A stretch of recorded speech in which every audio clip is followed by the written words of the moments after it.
Hello. 8th class Hindi व्याकरण का 3rd chapter शब्द विचार। आज शब्द विचार के विषय में चर्चा होगी। ठीक है। शब्द भाषा में महत्वपूर्ण स्थान रखते हैं। यह भाषा का मुख्य आधार कहलाते हैं। शब्दों का निर्माण वर्णों के सार्थक मेल से होता है। शब्दों के सार्थक मेल से वाक्य और वाक्य के सार्थक मेल से भाषा बनती है। मतलब शब्द जो होते हैं वह भाषा की सबसे महत्वपूर्ण इकाई है, क्योंकि अगर शब्द ही नहीं होंगे तो भाषा नहीं बन सकती। शब्दों का निर्माण वर्णों का सार्थक मेल, मतलब सार्थक से मतलब होता है जिनका अर्थ हो या अर्थवान शब्दों का मेल से शब्द बने, और शब्दों के मेल से छोटे छोटे शब्दों को मिलाकर क्या बना, वाक्य, और वाक्यों के मेल से क्या बनी, भाषा। मतलब ये एक दूसरे के सपोर्टर है। वर्ण क म ल अलग अलग हैं, दोनों को इस तीनों वर्णों को एक साथ ले लिया, कमल बन गया, पूरा शब्द हो गया, वाक्य बन गया। कमल का फूल भगवान को प्रिय है। मतलब एक ने एक दूसरे का साथ दिया, दूसरे ने तीसरे को सपोर्ट कर दिया, तो एक भाषा का निर्माण हो गया। वर्णों के व्यवस्थित क्रम में लिखने को ही सार्थक शब्द बनता है। यदि इन वर्णों का क्रम सही ना हो तो ये शब्द निरर्थक हो जाते हैं। यदि उपयुक्त वाक्य में रंगीन छपे शब्दों में वर्ण क्रमबद्ध सही नहीं होते तो इनसे बने शब्द इस प्रकार हो सकते थे: लमक, मकल, लफू, नभागब, गबानब, बानभग। मतलब एक भी शब्द अर्थवान नहीं है, किसी एक निश्चित अर्थ की इसमें पुष्टि ही नहीं हो रही किसी भी शब्द में। सारे शब्द इधर उधर हैं, निरर्थक हैं, बेकार हैं, इनका कोई अर्थ नहीं है। आपने देखा कि वर्णों का उपयुक्त क्रम ना होने पर सभी अर्थ बेकार सिद्ध है, मतलब निरर्थक है। भाषा की शब्द की परिभाषा क्या है? वर्णों के मेल से बने सार्थक वर्ण समूह को शब्द कहते हैं। शब्दों का वर्गीकरण 5 आधारों पर किया जाता है। रचना या बनावट के आधार पर। रचना या बनावट के आधार पर शब्द 3 प्रकार के होते हैं: रूढ़ शब्द, यौगिक शब्द और यौगिक। रूढ़ शब्द वे शब्द जो किसी वस्तु विशेष के लिए निर्धारित हों, वे रूढ़ शब्द कहलाते हैं। जैसे हाथ, घर, मकान, पेट, आदमी, सूरज, चांद, तारा, विद्यालय, वृक्ष, सुबह आदि। ये ऋण शब्द हैं। ये हाथ को हम हाथ ही कहेंगे, किसी और चीज को हम हाथ नहीं कह सकते हैं। घर को घर ही कहेंगे, घर का हम कहीं और प्रयोग नहीं कर सकते हैं। घर मतलब घर ही होगा। ये इस तरह के एक निश्चित शब्द हैं जिनका कहीं और प्रयोग नहीं हो सकता है। इनको इसीलिए इनको रूढ़ शब्द कहते हैं। ये अपने विशेष अर्थ के में प्रयुक्त होते हैं, मतलब प्रयोग किए जाते हैं। इनमें कोई और अर्थ नहीं निकलता, इनका सिर्फ एक ही अर्थ निकलेगा जो इनके लिए प्रचलित है। जैसे हाथ के लिए हाथ प्रचलित है, कान के लिए कान प्रचलित है, विद्यालय के लिए विद्यालय प्रचलित है, वृक्ष के लिए वृक्ष प्रचलित है। कि वृक्ष का मतलब हमारे माइंड में तुरंत सेट हो चुका है कि वृक्ष का मतलब पेड़ ही होगा, तो ये एक तय है, इसे हम परिवर्तित नहीं कर सकते, इसीलिए इनको ऋण शब्द कहते हैं। योग ऋण जो शब्द होते हैं, यौगिक शब्द वे होते हैं जो शब्द 2 या 2 से अधिक शब्दों के मेल से बनते हैं, वे यौगिक शब्द कहलाते हैं। यौगिक का मतलब होता है जोड़। यौगिक जो शब्द होता है इसका अर्थ होता है जोड़। योग का मतलब क्या होता है? जोड़। जब हम 2 चीजों को जोड़ देते हैं तो वो हो जाता है यौगिक। जैसे हमने कोई भी 2 शब्दों को जोड़ दिया तो एक नए शब्द का निर्माण हो गया, तो वहां हो जाएंगे यौगिक शब्द। जैसे राज में कुमार जोड़ दिया तो ये शब्द क्या हो जाएगा? राजकुमार। जबकि राज का मतलब क्या होता है? वो राजा का राज, और कुमार का मतलब होता है कोई भी लड़का। यही होगा ना, दोनों का अर्थ अलग अलग होने पर जब ये दोनों साथ हो जाएंगे तो ये हो जाएंगे राजकुमार, अर्थात राजा का कुमार या राजा का पुत्र। ये एक निश्चित अर्थ में प्रचलित हो गया। ये 2 शब्दों से मिलकर बना और एक नए शब्द का निर्माण कर दिया इसने। न्यायप्रिय, देशभक्ति, ये अलग अलग शब्द हैं। देश का मतलब देश है, और भक्ति का मतलब किसी के प्रति भी भक्ति हो सकती है, ईश्वर के प्रति हो सकती है, किसी व्यक्ति के प्रति हो सकती है, देश के प्रति हो सकती है।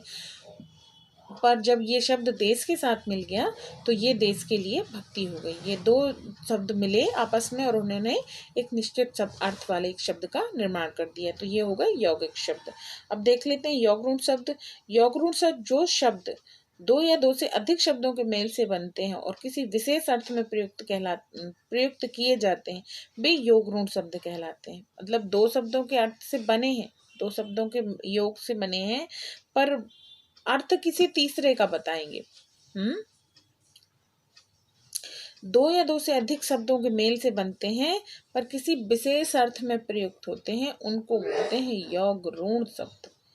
ठीक है, पहले ऋण की डेफिनेशन क्या बताई थी मैंने, जो एक निश्चित अर्थ में प्रयुक्त होते हैं। यौगिक की क्या बताई थी, जो दो शब्दों से मिलकर बने हैं। और योग ऋण जो बने दो शब्दों से हैं पर किसी तीसरे के विषय में चर्चा करेंगे।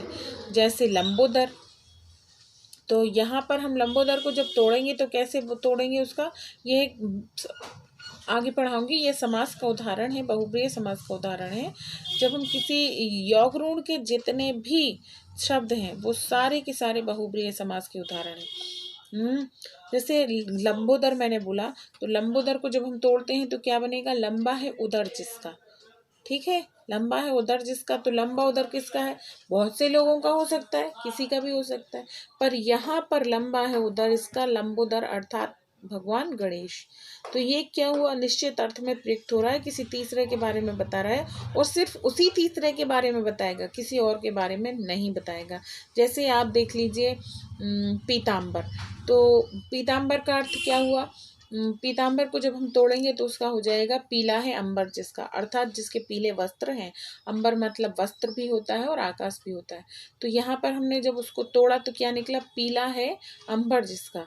तो पीला है अंबर, तो कोई भी पीले कपड़े पहने तो उसको पीताम्बरधारी बोलते, किंतु नहीं, यहाँ पर पीताम्बर का अर्थ है पीला है अंबर जिसका, अर्थात पीताम्बर। पीताम्बर कौन उड़ता है, भगवान विष्णु। ठीक है, इसी तरह से नंदलाल है, तो नंद के लाल या नंद का लाला जो है वो है श्री कृष्ण। किसी और व्यक्ति के बारे में यहाँ हम नहीं बोल सकते, ये सिर्फ एक निश्चित अर्थ में प्रयुक्त हो चुके हैं, किसी एक व्यक्ति विशेष के लिए प्रयुक्त होते हैं और सिर्फ उसी के लिए ही प्रयुक्त होते हैं, ये कहलाते हैं योग ऋण शब्द। ठीक है, उत्पत्ति या स्त्रोत के आधार पर शब्द 5 प्रकार के होते हैं। तत्सम, तद्भव, देशज, विदेशज और संकर। शंकर वाला संकर नहीं, संकर, सड़क वाला जो संकर है वो वाला संकर।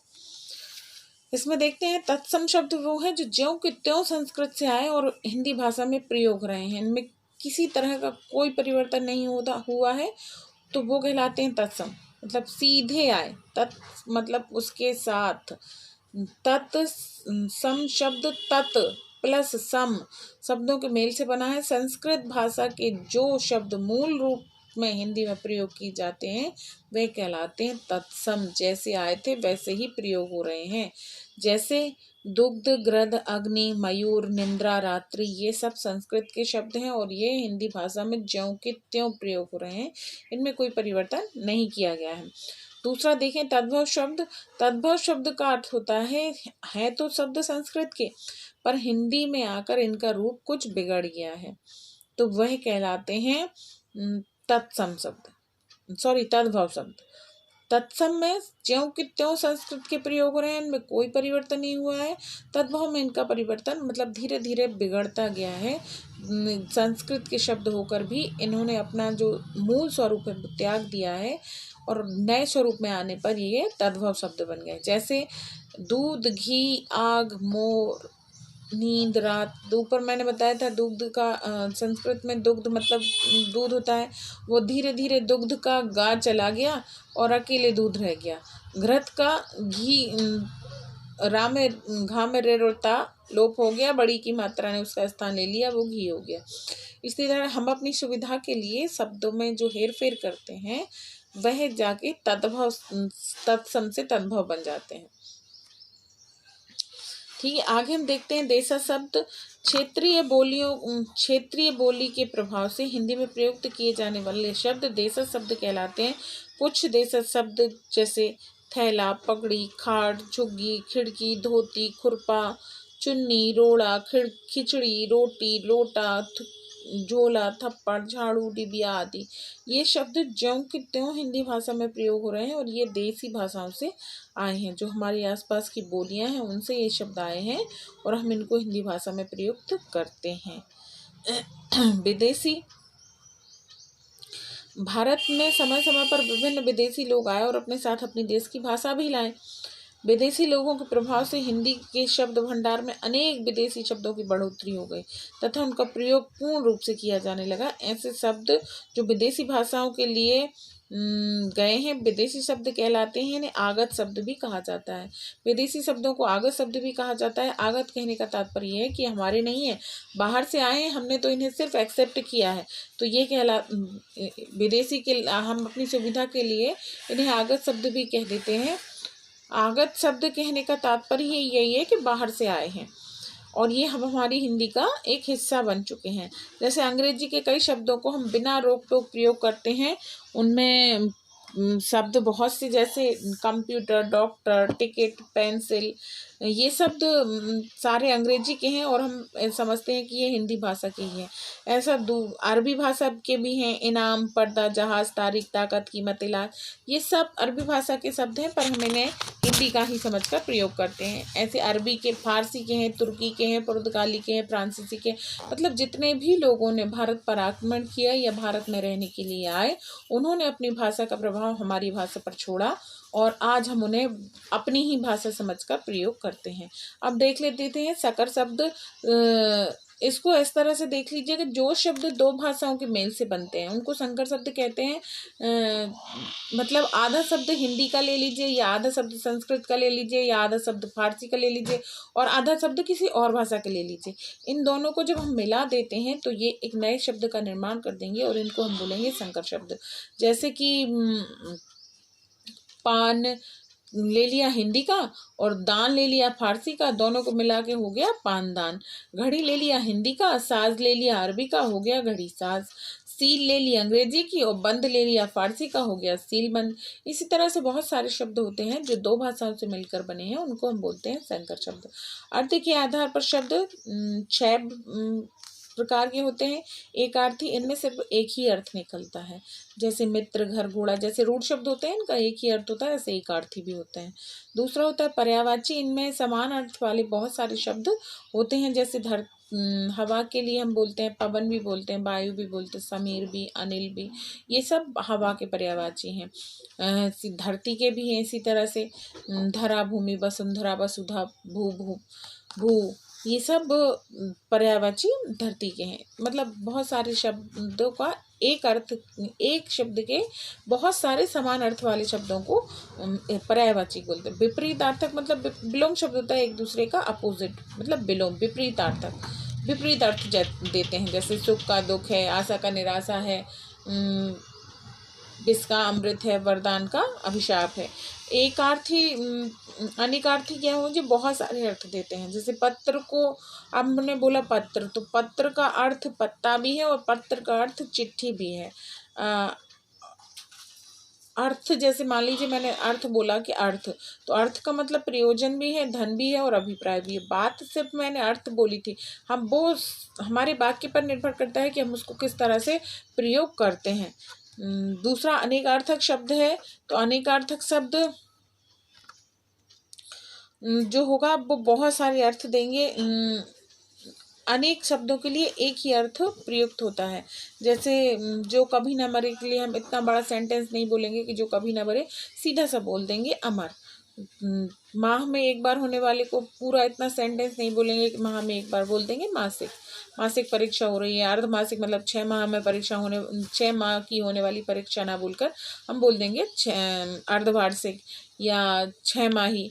तो ये इस तरह के शॉर्ट जो शब्द हमने बड़े से वाक्य के लिए एक शॉर्ट शब्द का निर्माण कर दिया, उसको हम बोलते हैं अनेक शब्दों के लिए एक शब्द।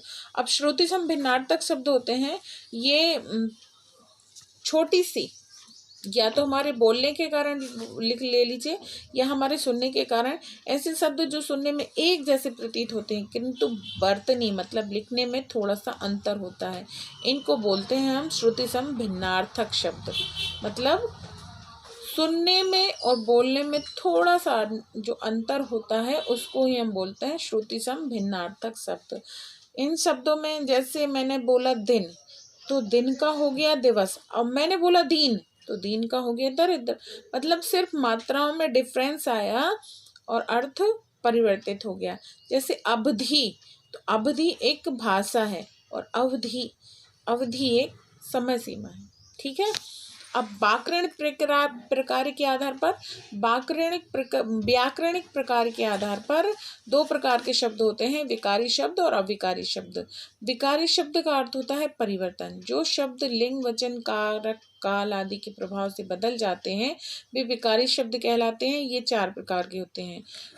प्रयोग के आधार पर विकारी शब्दों का स्वरूप बदलता रहता है।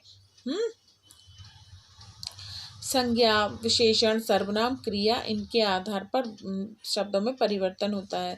संज्ञा के आधार पर लड़के, लड़की, लड़कियों, विशेषण में पतला, पतली, पतले। इसी तरह से जब हम शब्दों में परिवर्तन होगा तो ये विकारी शब्द कहलाते हैं। अविकारी शब्द, जो शब्द लिंग वचन और काल आदि से प्रभावित नहीं होते हैं उन्हें अविकारी शब्द कहा जाता है। इन्हें अव्यय भी कहा जाता है। ये शब्द किसी भी स्थिति में हो, इनमें परिवर्तन नहीं होता। ये 5 प्रकार के होते हैं।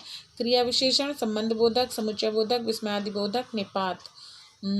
तो क्रिया विशेषण में यहाँ वहाँ धीरे जल्दी, ये होगा क्रिया विशेषण। संबंध बोधक में के पास, के अंदर, के बाद आदि, ये संबंध बोधक हो गए। समुच्चय में और इसीलिए, किंतु आदि, ये समुच्चय बोधक हो गए। विस्मय आदि में अरे, ओ, वाह आदि, ये विस्मय है।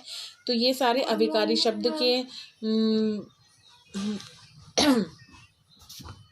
निपात में ही, भी, तो आदि। अब प्रयोग के आधार पर शब्द 2 प्रकार के होते हैं, सामान्य शब्द और तकनीकी शब्द।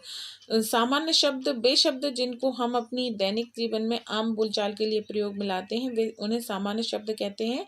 इनका अर्थ कोई भी आसानी से समझ लेता है, जैसे घर, रोटी, किताब, कमरा, नदी, सूरज, पानी, नमक आदि।